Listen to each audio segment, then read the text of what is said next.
राजे यशवंतराव होळकर ही योजना आदिवासी आणि धनगर समाजांच्या विद्यार्थ्यांसाठी महत्त्वाची मानली जाते। राज्यभरामध्ये विद्यार्थ्यांसाठी ही योजना जी आहे शिक्षणासाठी ज्या विद्यार्थी गरीब कुटुंबातले आहेत त्या विद्यार्थ्यांसाठी ही योजना राज्यभरात राबवली जाते। परंतु मागील काळामध्ये काही राजकीय नेत्यांनी त्यावरती आक्षेप घेऊन काही संस्था चालकांवर आरोप केले की याच्यात भ्रष्टाचार झाला आणि त्या माध्यमातून सरकारने कोणताच विचार न करता ती योजनाला स्थगिती दिली। त्या योजनाला हे गेल्यानंतर आता या ठिकाणी आरपी इंग्लिश स्कूल आहे आणि आरपी इंग्लिशच्या बाजूने या ठिकाणी असलेल्या आताच नुकतीच या ठिकाणी पालक मेळावा झाला आणि पालक मेळाव्याच्या माध्यमातून या ठिकाणी 575 विद्यार्थी आहे आणि ह्या 575 विद्यार्थ्यांची शिक्षणाचा काय विषय आहे तर शिक्षणाचा विषय आहे की शिक्षणापासून वंचित होणं आणि त्यांची जी मान्यता आहे ती रद्द झाल्यामुळे त्यांना आता नेमकं शिक्षण घ्यावं कुठं हा प्रश्न हा विद्यार्थ्यांपुढे पडलेला आहे। आता या ठिकाणी पालक मोठ्या संख्येने उपस्थित होते आणि त्या पालकांनी या ठिकाणी सांगितलं की आमच्या विद्यार्थ्यांचं शिक्षण हे धोक्यात आहे आणि ही विद्यार्थी ढसा रडले। आपण प्रत्यक्षात व्हिडिओमध्ये बघू शकतो आणि आता माझ्यासोबत विद्यार्थी काय सांगसान बेटा तुझं शिक्षणाचं भविष्य काय आहे पुढे? मला अजून शिकायचं आहे। ही शाळा छान आहे। माझं नाव वेदिका देडे आहे। मी या शाळेत आरपी शाळेत इंग्लिश मीडियम या शाळेत शिकते आणि इथं सगळ्या सुविधा आहेत। मला ही शाळा खूप आवडते। मला या शाळेत शिक्षण घ्यायचं आहे। बरं, आता तुझं शिक्षणाचे 3-4 महिने उलटून गेलेले आहे, अर्ध तुझं एज्युकेशन झालं, परंतु याच्या पुढे आपल्या संस्थेची मान्यता रद्द झाल्यानंतर पुढे शिक्षणासाठी पुढे काय तुझं? आम्ही असं हे करेल नाही का आमची मान्यता रद्द व्हायला नाही पाहिजे, कारण की नाही का आता आम्ही पुढचं शिक्षण कुठे करायला पाहिजे। आता आम्ही एवढं अर्ध आता FA2 येऊ राहिला तर मग ते आम्ही FA2 कुठंच हे करायचं, अर्ध शिक्षण काढलं ना अर्ध शिक्षण ती काढलं मग आम्ही पेपरमध्ये काय लिहू? हा याचा आमचा प्रश्न आहे ना। ही जी जुळाजुळ घेणं आहे की नेमकी विद्यार्थ्यांना नेमकी पुढे जायचं, स्टेट बोर्डचे विद्यार्थी आहे काही सेमीचे आहे आणि ह्या विद्यार्थ्यांचं ज्या ठिकाणी समायोजन केलं जाईल त्या ठिकाणी नेमकी विद्यार्थ्यांनी काय शिक्षण घ्यावं, त्यांचं शिक्षणाचं जुळाजुळ होईल का हा प्रश्न देखील महत्वाचा आहे। काय सांगशील बेटा? सरकारने असा कोणता निर्णय घेतलेला आहे? आम्हाला काही विचारता न विचारता सरकारने हा कसा निर्णय घेतलेला आहे? आम्हाला सर्व सुविधा आहे इथे, बरंच सर आमची सर्व काळजी घेतात आणि सरकारचं असं काय म्हणणं आहे आमची शाळेची असे रद्दता कसं काय मांडलेली आहे सरकारने? काही पालकांची काही विद्यार्थ्यांची तक्रारी होत्या?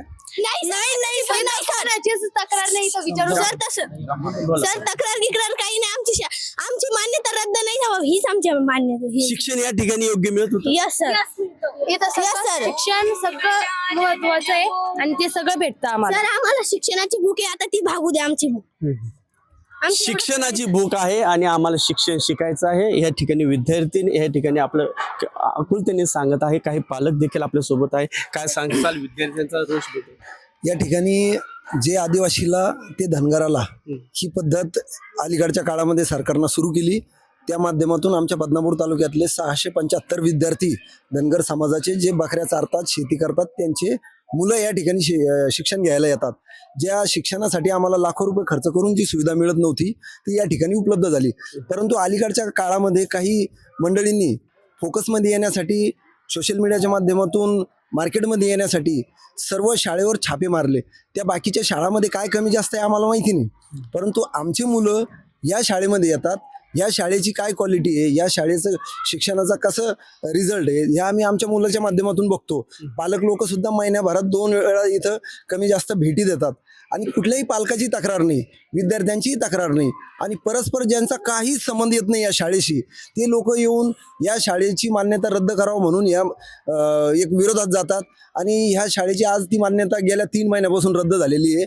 परंतु भांदरगे सर यांनी त्यांच्या लेवलवरती 3 महिन्यापासून आमचे विद्यार्थी आमचे मुलं या ठिकाणी त्यांनी त्यांचे मुलं म्हणून सांभाळले आणि आज त्यांच्यावरती अशी वेळ आलेली आहे का पुन्हा शाळेला काही रिस्पॉन्स मिळत नाही आहे मान्यता पुन्हा रिपीट होण्यासाठी। तर त्यांनी आज सगळे पालक लोकांना बोलवलं आणि सांगितलं की तुमचे विद्यार्थी तुम्ही तुमच्या पद्धतीनं सोयीला लावा।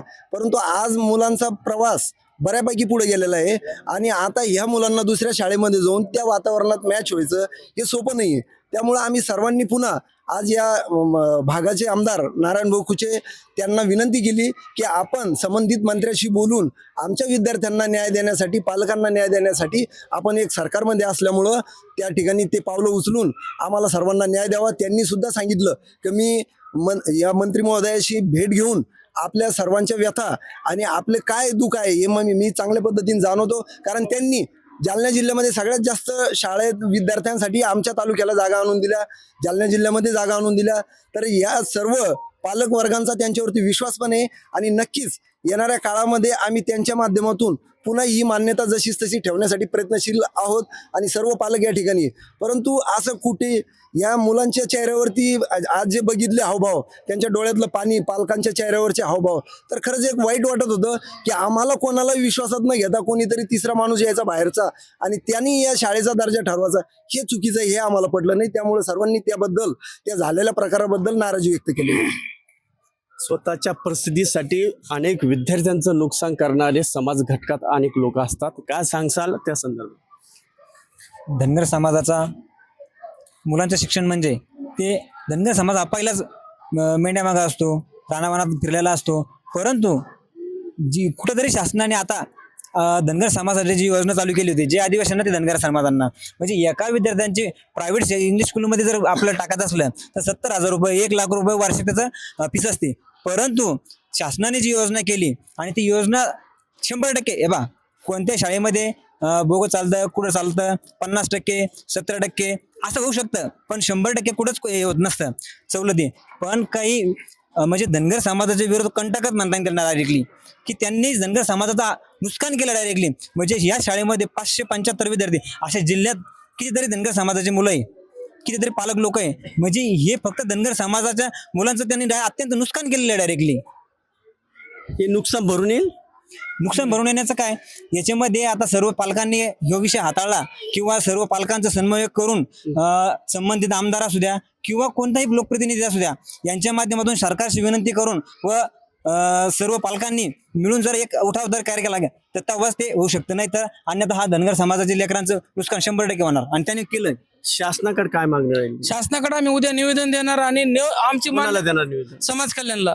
आणि जर आमची मान्यता रद्द होत असली तर आम्ही सर्व पालक समाज कल्याण पुढे उपोषणला बसणार. सर्व विद्यार्थी या ठिकाणी उपोषण करू असं देखील या ठिकाणी सांगण्यात येतं. आणि समाजातील काहीच घटक समोर येऊन स्वतःच्या परिस्थितीसाठी हजारो विद्यार्थ्यांचं, जिल्हाभरात नाही म्हटलं तर 8,000 ते 10,000 विद्यार्थी यांचं शिक्षणाचा खूप मोठा धोक्यात आहे. जीवाचं काहीतरी करून घेऊ, याला जबाबदार फक्त शासन. हे बघू शकता, सगळं विद्यार्थ्यांचा रोष या समोर आहे आणि त्याचबरोबर महिला देखील माझ्या समोर आहे. काय सांगसाल ताई, ज्या विद्यार्थ्यांचा रोष? या विद्यार्थ्यांच्या डोळ्यातले आज अश्रू, आणि मी एक पालक म्हणून सांगत आहे की शासनाने हा जो निर्णय घेतलेला आहे आणि आपल्या समाजातील काही बांधवांनीच चांगलं, त्यांच्या नजरेत ते चांगलं होतं का वाईट होतं हे एक पालक म्हणून मी नाही सांगू शकत. परंतु माझं एकच म्हणणं आहे की आता आधांतरी या 1-2 महिन्यासाठी आम्ही आमच्या पाल्यांना की कुठं पाठवायचंय, आणि एक पहिली दुसरी जे आमचे चिमुरडे एक शाळा सोडून दुसऱ्या शाळेमध्ये समायोजित कसे होऊ शकतात.